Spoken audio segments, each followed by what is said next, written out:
Hello and welcome my dear students on my YouTube channel. आज हम chemistry. तो प्यारे बच्चों, आज के इस इंपॉर्टेंट शॉर्ट लेक्चर में हम बात करने जा रहे हैं जेईई मेंस के एक प्रॉब्लम जो कि 2024 के अंदर पूछी गई है। कमाल की प्रॉब्लम बेटा, यहाँ पूछा गया है 9.3 gram of pure aniline upon diazotization followed by coupling with phenol give an orange dye. The mass of orange dye products आपको बताना है ग्राम में, जो कि यहाँ बताया जाएगा। अज्यूम 100% इल्स या कन्वर्जन आप कह सकते हो। तो क्या होना चाहिए यहाँ से बेटा, सबसे पहले आपको पता है कि यहाँ पे जो प्योर एनालिन है उसकी डाई एजुटाइजेशन कराया जा रहा है। उसके बाद उसके डाइजेटिव सॉल्ट जो बनेगा उसको फिनॉल के साथ कपलिंग करानी है। तो वहाँ पे पता है आपको कि एजो डाई का फॉर्मेशन होगा, इसको ऑरेंज डाई बोलते हैं। मास पता करना है उसका। तो बेटा क्वेश्चन बहुत सिंपल है। यहाँ देखिए, यहाँ पे अगर हम बात करते हैं रिएक्शन रेजिस्टेंस, जो कि बता रहा है कि 1 mole of aniline give 1 mole of orange dye. यहाँ पे मैंने देखिए, यहाँ पे देख सकते हैं, यहाँ पे अगर आप देखें, जब भी इसका एनालिन की रिएक्शन कराएंगे आप, डाई एजोटाइजेशन कराएंगे, तो डाई एजोटाइजेशन में क्या होता है बेटा, यहाँ पे आपको डाइजेनियम सॉल्ट का फॉर्मेशन होता है। कंडीशंस पता है आपको, सोडियम नाइट्राइट के साथ में HCl लेंगे, साथ में यहाँ पे आपको ऐड करना पड़ेगा 0 to 5 डिग्री टेम्परेचर आप कह सकते हो। और यहाँ पे N2 प्लस और X माइनस, ये सॉल्ट है जिसको हम लोग डाइजेनियम सॉल्ट बोलते हैं।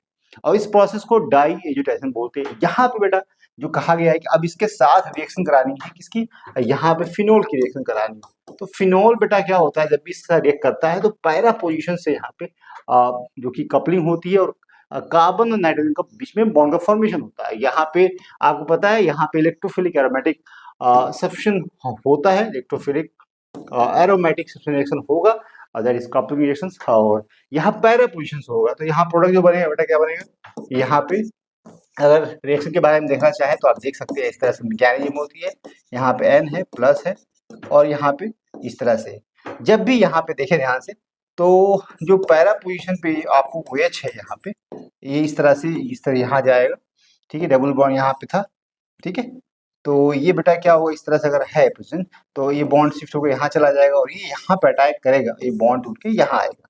तो इस तरह से इस कार्बन से देखेंगे तो यहाँ पे हाइड्रोजन है और इसी कार्बन से यहाँ बॉन्ड का फॉर्मेशन हुआ नाइट्रोजन के साथ में।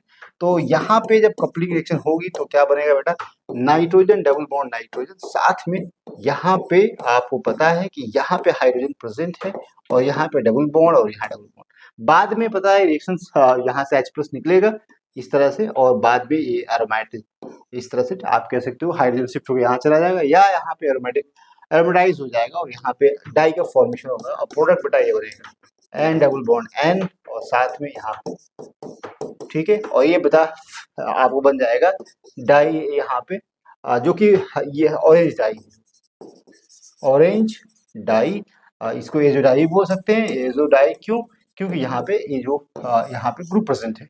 बात समझ आ रही।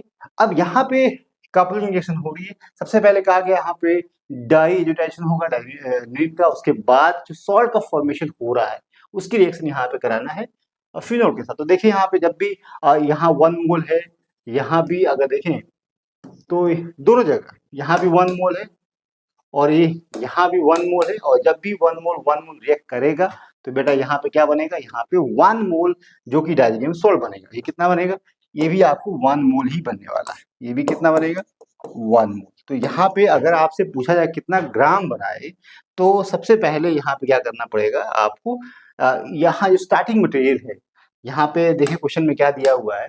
क्वेश्चन में दिया है कि इतना प्योर जो कि आप एनालिन ले रहे हो, तो यहाँ से निकाल सकते हो मोल्स जो है, आप पता है वेट बाई मोलर मास। यहाँ से आप क्या निकाल सकते हो, ग्राम दिया, वेट दिया हुआ है तो मोल्स निकाल सकते हैं। और कैसे मोल्स निकालेंगे, तो यहाँ पे आपको वेट जो कि 9.3 ग्राम दिया है और साथ में आपको मोलर मास की बात करें तो 93 होता है। तो किसका, एनालिन का अगर मोलर मास की बात करें तो यहाँ पे जब भी NH2 के देखेंगे तो कितना होता है, नाइट्रोजन 6 कार्बन है, 72 हो जाएगा। और यहाँ पे 5 to 7 हाइड्रोजन है, साथ में नाइट्रोजन है 14। तो यहाँ जोड़ेंगे तो 7 2 9, 9 4 13 3, और यहाँ पे 3 7 1 8 और 8, यहाँ पे 93 हो जाएगा, ठीक है। 7 2 9, 9 4 13, तो यहाँ पे 93 जो कि मोलर मास होगा किसका, इसका ग्राम पर मोल में। तो यहाँ बेटा करेंगे तो यहाँ पे आपको मिल जाएगा मोल्स, ठीक है। अब यहाँ पे 0.1 मिला आपको, और 0.1 मिलने के बाद आप यहाँ से आप आंसर निकाल सकते हो। ठीक है, कितना मिला? अच्छा, यहाँ से आप यहाँ मैंने कैलकुलेशन कर रखा है। देखिए यहाँ पे क्या करना था, यहाँ पे 9.3, आप दोनों बराबर है तो आप यहाँ पे यहाँ से निकाल सकते हो मास ऑफ ऑरेंज डाई कितना निकल के आएगा। अच्छा, मोलर मास किसका 1, यहाँ पे जो प्रोडक्ट यहाँ बना है यहाँ पे, ठीक है, कहाँ गया इसका जो मास की बात करें, कहाँ गया, ये जो है, ये जो है आपका इसका मोलर मास है कितना, 1 कितना है यहाँ पे 199 है। तो अगर इसका मास दिया है, मॉलिक्यूलर वेट कह दो या मोलर मास कह दो, यहाँ पे पर ग्राम यहाँ पे 199 मिल जाएगा, और यहाँ जोड़ सकते हो। तो बेटा आंसर आप कैलकुलेट कर सकते हो ना यहाँ से।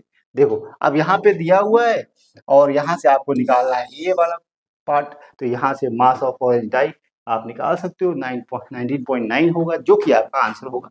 आप नियर अबाउट इसको हम 20 ग्राम मान सकते हैं। That is your answer. Okay, I hope बेटा ये प्रॉब्लम आपको समझ में आई है। इसी तरह की प्रॉब्लम को देखने समझने के लिए आप मेरे यूट्यूब चैनल को फॉलो कर सकते हैं। इसी नाम से यूट्यूब चैनल है, और आजम की केमिस्ट्री के नाम से ही फेसबुक और इंस्टाग्राम भी है। Thank you.